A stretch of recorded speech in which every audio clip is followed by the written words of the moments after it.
Hello guys, कैसे हैं आप सब। और आज इस वीडियो में आप सभी का बहुत बहुत स्वागत है।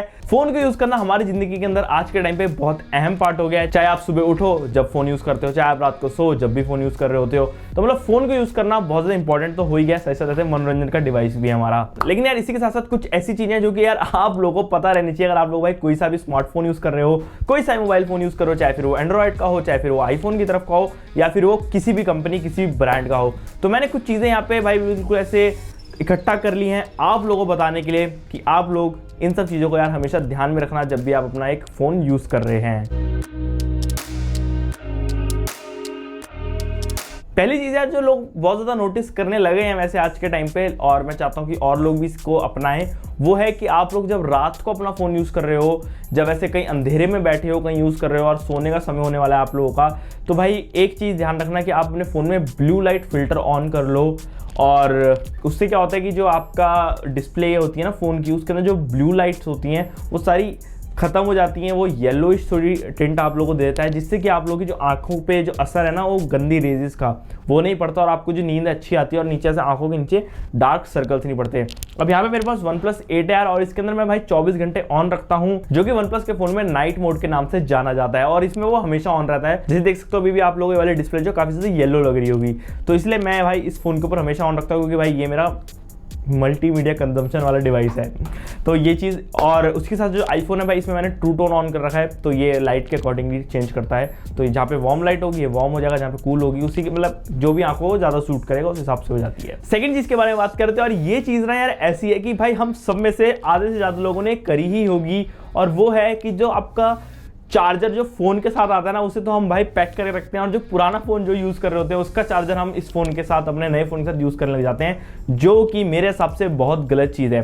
पहली बात, अगर आपने भाई देखो फ़ोन कोई पुराना यूज़ कर रहे हो, तो जो आपकी चार्जर के अंदर जो वोल्टेज होती है ना वो डिफरेंट होती है। जैसे 5 वोल्ट और 2 एम्प्स का हो सकता है, तो बेसिकली 10 वॉट का चार्जर है, 18 वॉट का चार्जर है, 12 वॉट का चार्जर है, 7 वॉट का चार्जर है, 30 वॉट का चार्जर। आप लोगों को नहीं समझ है अगर इस चीज़ की, कभी भी यार उससे कनेक्ट मत करो अपने फ़ोन के साथ। इसमें कभी कभार क्या होता है, दो चीज़ हो सकती हैं, या तो आपका फ़ोन जो है बिल्कुल धीरे चार्ज करेगा, वो पूरा करंट लेगा ही नहीं। अगर आपका चार्जर जो है वो ज़्यादा करंट भेज रहा है, लेट से 30 वॉट का चार्जर आपने कनेक्ट कर दिया, जो कि फ़ोन सपोर्ट ही नहीं करता, वो सिर्फ 20 वॉट सपोर्ट करता है, वो क्या करेगा 30 वॉट करंट तो वैसे ही नहीं लेगा और 20 वॉट भी नहीं लेगा, वो 20 वॉट से भी कम लेगा, ताकि आप लोगों का फ़ोन जो है आराम से चार्ज हो। और जो ऐसा भी होता है कि भाई अगर आपने बिल्कुल स्लो कर दिया तो ऑब्वियस सी बात है वो इतना स्लो हो जाता है कि भाई 4-4 घंटे भी आप फ़ोन लगा के रखो, जो फ़ोन 1 घंटे में चार्ज होना होगा वो 4 घंटे में भी नहीं होगा।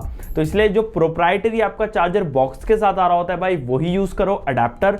और एक और चीज़ लोग करते हैं, जो केबल्स होती है ना वो भी मिक्स मैच कर देते हैं। तो यार यहाँ पे केबल्स भी बहुत ज़्यादा आप लोगों ने देखा होगा, नोटिस करा होगा, जो डैश चार्ज आता है OnePlus का और जो इनका वॉप चार्ज आता है, वो सिर्फ और सिर्फ उन्हीं की केबल के साथ ही आप लोग कनेक्ट करके यूज़ कर सकते हो। अगर आप दूसरी कोई USB Type-C वाली केबल यूज़ करोगे वो नहीं वर्क करता, क्योंकि जो अडेप्टर होता है उसके अंदर भी चिप लगी होती है, वो आइडेंटिफाई करता है पहले कि आपका जो केबल है वो वेरीफाइड है या नहीं है, उसी के बाद वो करंट उससे पास करता है। नहीं तो अडेप्टर क्या करता है, अडेप्टर ही भाई करंट कम कर देता है। तो यहाँ पे बहुत सारी चीज़ें होती हैं जो हो जाती हैं, और अगर आपकी केबल भी गलत है तो आपका करंट ढंग से पार नहीं होगा, और कभी ना कभी आप लोगों को भाई लॉन्ग टर्म के अंदर बैटरी में प्रॉब्लम आ सकती है। तो इसलिए जो चीज़ जिसके साथ यूज़ करने के लिए बोली गई है उसी के साथ यूज़ करो। थर्ड चीज़ के बारे में यार मैं ना बहुत ज़्यादा ऐसे आप लोगों को समझाना चाहता हूँ, वो कि आपने स्क्रीन गार्ड देखा होगा, 100 रुपये का मिलता है, आप लोगों को 50 का मिल जाता है ऐसे भाई अपने मेट्रो स्टेशन के नीचे या कहीं पर भी मार्केट के अंदर। लेकिन यार वो वाले जो स्क्रीन प्रोटेक्टर या स्क्रीन गार्ड जो आते हैं टेम्पर्ड वाले जिसे हम कहते हैं, वो बिल्कुल मत लगवाना अपने फ़ोन के अंदर। पहली चीज़, वो आपके फ़ोन की डिस्प्ले को तो कुछ हार्म नहीं पहुंचाते, लेकिन जो आपकी विजिबिलिटी होती है ना वो उसको थोड़ा सा ना कम कर देते हैं। बेसिक आपने कभी नोटिस करा होगा, डिस्प्ले ना आपको उतनी क्लियर नहीं लगती जितनी लगनी चाहिए उस टेम्पर्ड ग्लास के लगने के बाद। और उसी के साथ साथ सेकंड चीज़ एक और होती है, वो ये कि इन टेम्पर्ड ग्लास के ऊपर ओलियोफोबिक कोटिंग नहीं होती। अब ओलियोफोबिक कोटिंग क्या होती है, बेसिकली आपके हाथ के अंदर अगर मान लो तेल लगा हुआ है, या फिर थोड़ा ऐसे आपके हाथों में पसीना आ जाता है, उसके बाद कभी होता है ना जैसे, तो अगर आप उसके बाद फ़ोन यूज़ करते हो तो फ़ोन के ऊपर पूरे ऐसे धब्बे पड़ जाते हैं, निशान पड़ जाते हैं। ओलियोफोबिक कोटिंग के अंदर ऐसा नहीं होता, और आपका फ़ोन आप इस्तेमाल कर सकते हो। अगर आपने हाथों में तेल है, आपके हाथों में कुछ भी है, आप आराम से इस्तेमाल कर पाओगे फ़ोन। तो भाई ये टेम्पर्ड ग्लासेस मत लेना, और मैं तो यार इनके ऊपर बिल्कुल भी रिलाई नहीं करता। अगर मैं हूँ तो भाई मैं स्पीकर के ले लेता हूँ, हल्का फुल्का आपको 400-500 का मिल जाएगा, लेकिन आपकी फ़ोन की स्क्रीन थोड़ी ज़्यादा अच्छे से प्रोटेक्ट रहेगी, और आपको भी विजिबिलिटी के अंदर और इन सब चीज़ों के अंदर प्रॉब्लम नहीं होगी। तो ये चीज़ ध्यान रखना। सो गाइज आई होप आज आपको वाली वीडियो पसंद आई होगी, और इसकी यार बहुत ज़्यादा अजीब एंडिंग हो रही है, उसके लिए माफ़ी चाहूँगा, और ये मैं रिकॉर्ड भी मोबाइल पे कर रहा हूँ। माफी।